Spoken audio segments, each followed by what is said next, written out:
Urban fiction will always have my heart, and these three series remind me exactly why. My name is Raquel. I talk all things Black books. Welcome and welcome back.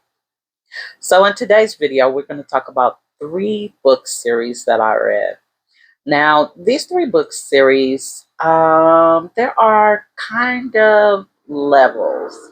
And so the first one is, I want to say it's street lit because it's a little bit more gritty and urbany. And yeah, I think those are the words I want to use to describe it. The one after that is a little less. And then of course the one after that is more less. However, they all add up to urban fiction, but just three different kinds of urban fiction. Urban fiction is written in so many different ways, and this is a way for you to see some of the different types of urban fiction. So I have three here. Let's get into it. So the first one is called The Slums. This is the one, it's a little funky, more gritty, and more urbany.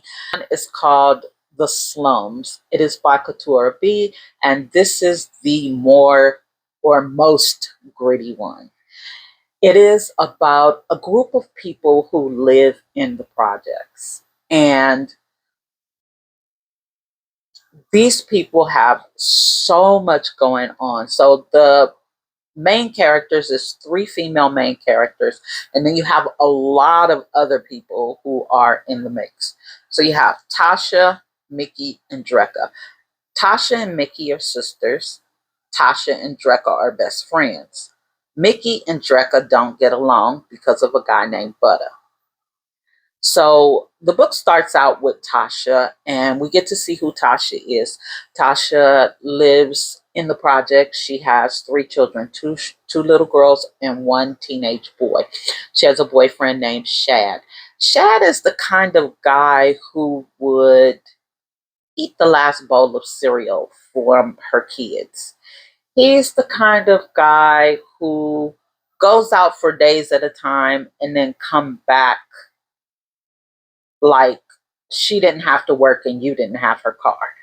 That's the kind of guy Shad is. And Tasha's really at her wits' end. He came into her life at a very, very vulnerable time in her life. She was alone, she needed somebody, and he came along, he helped her out, got her a place, a car. She had gotten kicked out of her parents' house, so she literally had nowhere to go and nothing. This guy came along and he did, what do they call it? Kind of like that love bomb thing where they give you everything you want and you're really happy and they love you down to the ground, and then all of a sudden they take it away. And she's kind of been waiting for him to give it back and to, to be that man that he was in the beginning. Unfortunately, Shad is never going to go back to that guy. He is a horrible person and she is tired of it.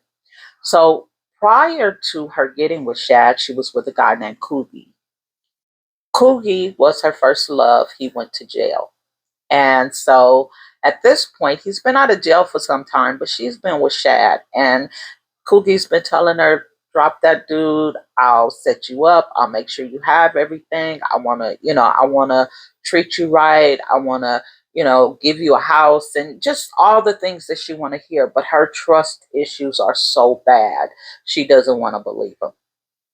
So this one day, her sister pulls up to her house, and she's got all her stuff and her two kids with her because her guy is gone to jail and she was dependent on him. Now that he's gone to jail, she is in this position, and so she comes to live with Tasha. Now, Mickey doesn't like Shad. She's been telling Tasha to leave this guy alone for I don't know how long. So Shad knows that. So immediately when she comes in, Shad is like, "Oh, I don't want her here. Get that B out my house." Da, da, da. So it's a whole big deal. And Tasha and Mickey beat Shad up, and he runs off with Tasha's car, unfortunately. And so that's the type of relationship she's having with Shad. And then you have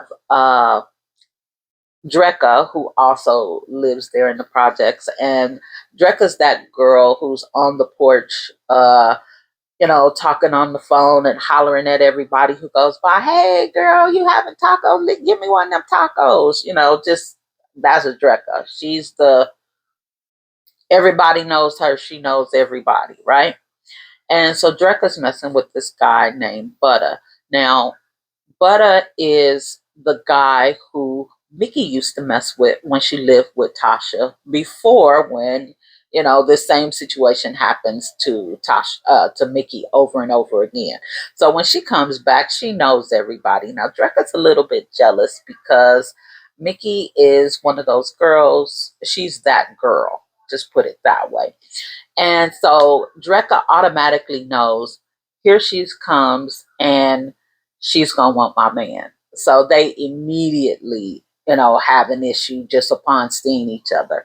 Drekka's a booster. She has a friend named Dre who is trans. They go out, they boost. They've got another friend. They come back. They set up this table after they have stole thousands of dollars worth of items, set them up on the table and sell them. They go to parties, they drink, they hang out. It's a lot of just hanging out and drinking and smoking and, drama.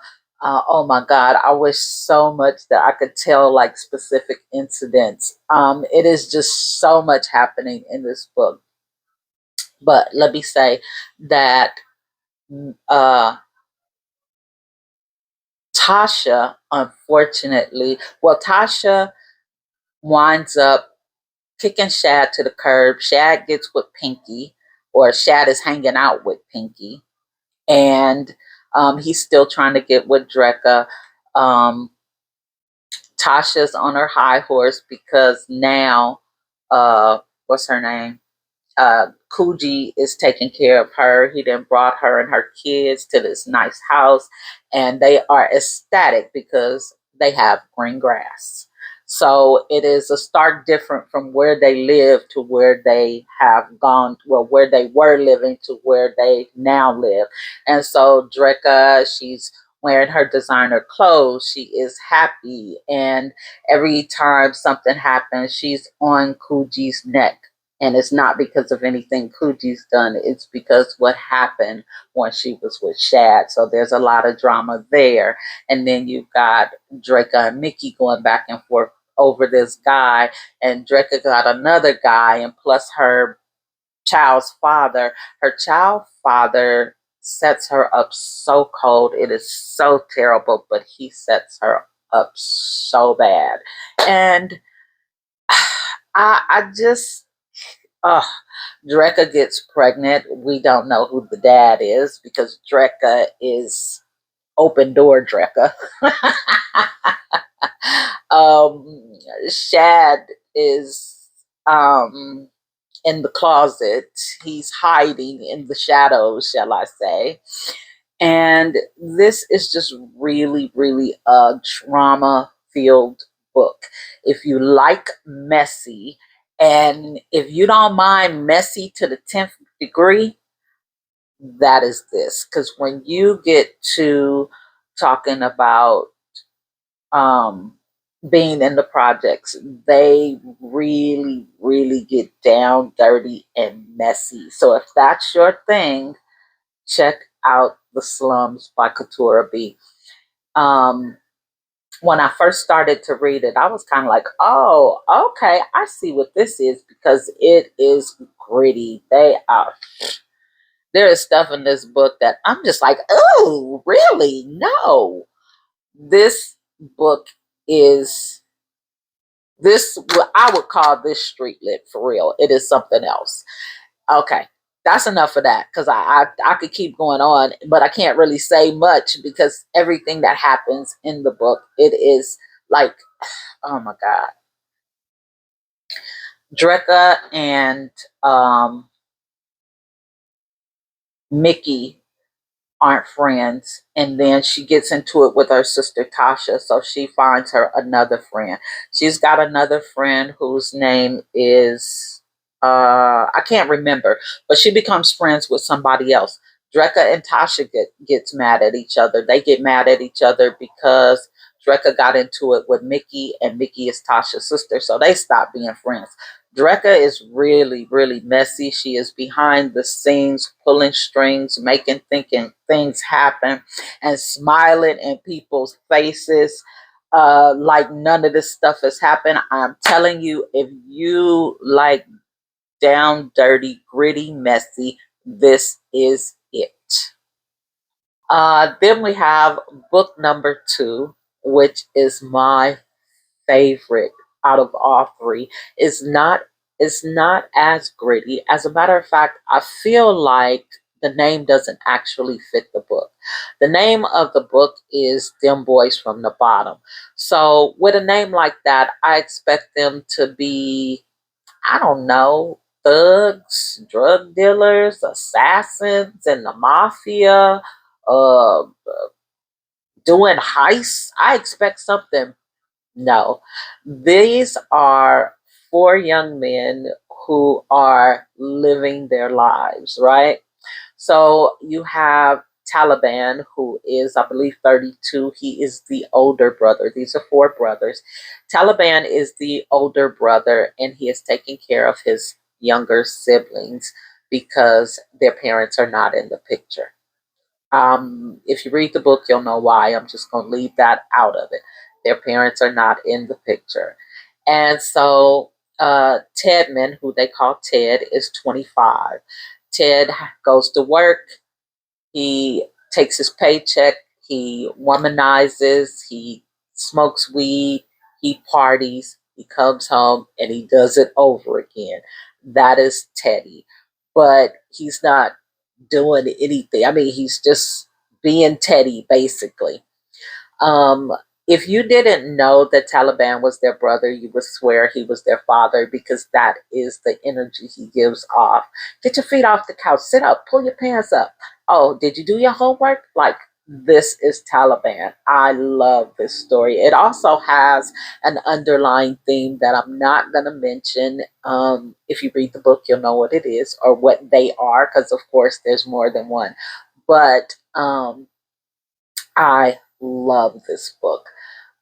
So they all have trauma from uh, their parents not being in their lives. And then they have other traumas from different things. At one point, when Taliban is a youngster and he has to take care of them, he does have to go out and do his best to take care of his brothers and sister. He's a teenager, so he winds up going to jail. And the time that he's in jail, they live with his aunt. And then once he gets out, they come back and they live with him. So that was Teddy. Then you have excuse me, you have Tremaine. Tremaine is a teenager. He's a high school student, and he is into football. And he does his schoolwork, and he hangs out with his friends. He's got a best friend, and they chill. And Tremaine meets this young girl, and the girl wants to hang out with him after he wins this huge game, and now his name is ringing bells and he's super popular. This girl wants to hang out with him. His best friend tells him, don't do it. He's like, why not? She's cool, you know. So they hang out, they're spending time, and something happens and she makes these comments that he doesn't particularly care for. He tells her, look, I'm cool, I don't even want to be friends anymore.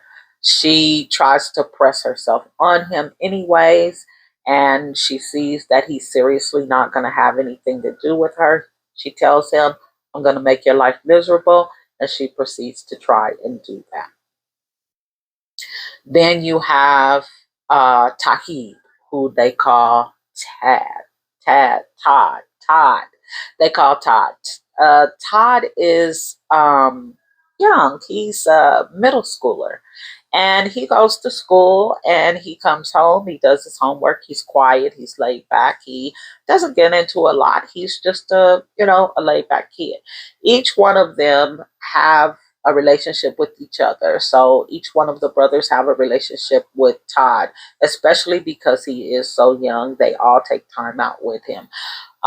They kind of feel like something's wrong, but Todd's just kind of like he's okay. And then you have Taliban. So Taliban works two jobs. He is in school for his, I believe, his master's degree. He wants to own his own security firm. So he works really hard. He takes care of his brothers. And that's kind of, the whole of his life. And he keeps bumping into this young lady named Sage. Sage has just lost her boyfriend, child's father. He was unalived. Don't know why, don't know who did it, right? And so she is distraught. She doesn't know why. She doesn't know who did it. All she knows is that her longtime boyfriend, child's father, she's been with for some years, is unalive. And so she's really distraught. She winds up finding out that she wasn't the only one. Once she finds out she isn't the only one, she's upset. She feels humiliated. She feels like people are talking about her, and they are. She has a best friend who she spends all of her time with. She tells her all her business back and forth. And she has a brother and her mother. So their family is, a really close knit family. And her friend is like a sister. They've been friends since they were little kids. Sage and Taliban wind up meeting because they keep bumping into each other, bumping into each other. Sage is an attorney. And he thinks that because Sage is an attorney, she isn't going to want to get with him because he wants to be able to take care of her. He sees that she wears these designer bags and clothes. He knows that the guy who she was with was a big dude in the street, a lot of money, but they wind up getting together anyway. And I love that they got together. Maybe I shouldn't have said that. I don't think I hope that's not a spoiler. Just forget I said it. Anyway, they I guess you can't because I'm gonna say it again. They wind up getting together, and so the situations is Tedman winds up getting with this young lady named Celine all the while he is doing his thing, and because of his trauma, even if he loves Celine, his trauma will not allow him to connect with her in the way that he wants to. Once he voices his trauma, they are able to switch that. I love this story.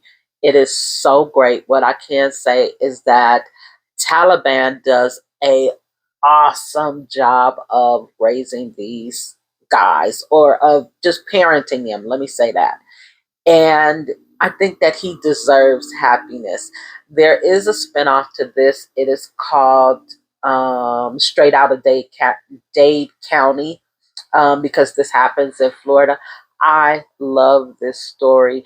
It is not as tame as I make it seem because there is some stuff happening, but it is such a great story. It is definitely my favorite.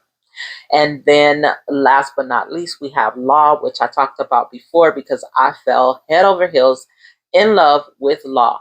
This one is another very tame story. It is about well, it's not tame, but it's really just about this guy who is an attorney. Him and his wife broke up because they had a tragedy they were not able to get over. They have two sons, Creed and Loyal. I think his name, excuse me, I think his name is Loyal. If his name is not Loyal, his name is Loyal today. So you have Creed and Loyal, who are his two sons. And Creed gets into the same kind of situation as Tremaine with this little girl who decides that because you don't want to be with me, I'm going to make your life miserable. But the main point of Law is that he is the best attorney. In the first two books, he is trying to get this guy, the rapper, There's this big time rapper in their city.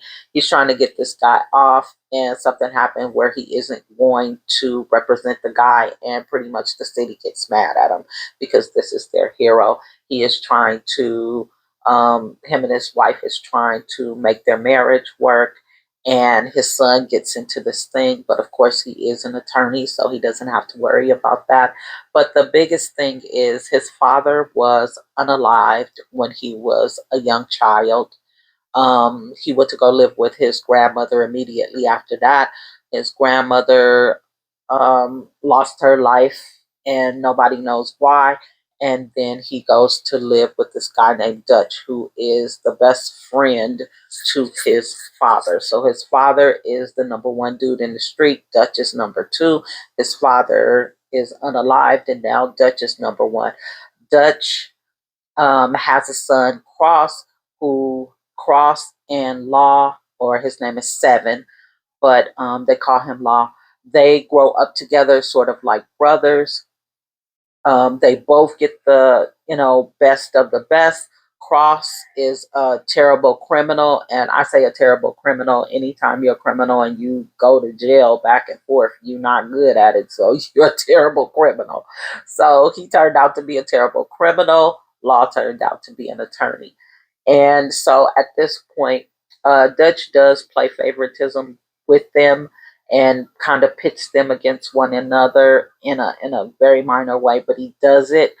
Um, and so Law really wants to know who unalived his father. In book three, that is where we get to. He's found out who unalived his father, and he wants revenge. So now, because he grew up with this street dude, teaching him life, but he also went to college. Law has two sides to him. He has a very professional, that attorney side, and then he has a street side. So in book number three, his street side comes out. I was a bit disappointed in book number three. Now, book one and two, 4.5 all the way. Book number three, I would probably give a 4 stars. I expected more. I wanted Law to go in. I wanted him to be like the ninja Batman superhero, and I mean, give it to him. He didn't give it to him the way I wanted. It was not, I wanted it to give it that punch, and I really didn't get that in book three. It was good, but I think, one and two went like that, and then book three kind of went like that. So yeah, even though it is good, it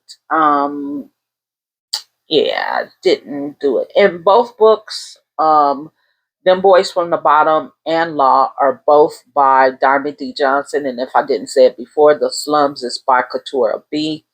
There are 3 books to Law, 3 books to Dem Boys at the Bottom, and so far 2 books on The Slums, but there will be a 3rd book. So that is what happened in the 3 series that I recently read. Um, I would like to know, has anyone read The Slum? And do you plan to read it if you have not? I have to tell you, it is funny, it is gritty, it is messy. So if that's your thing, don't forget I said it was gritty, because it gets a bit gritty.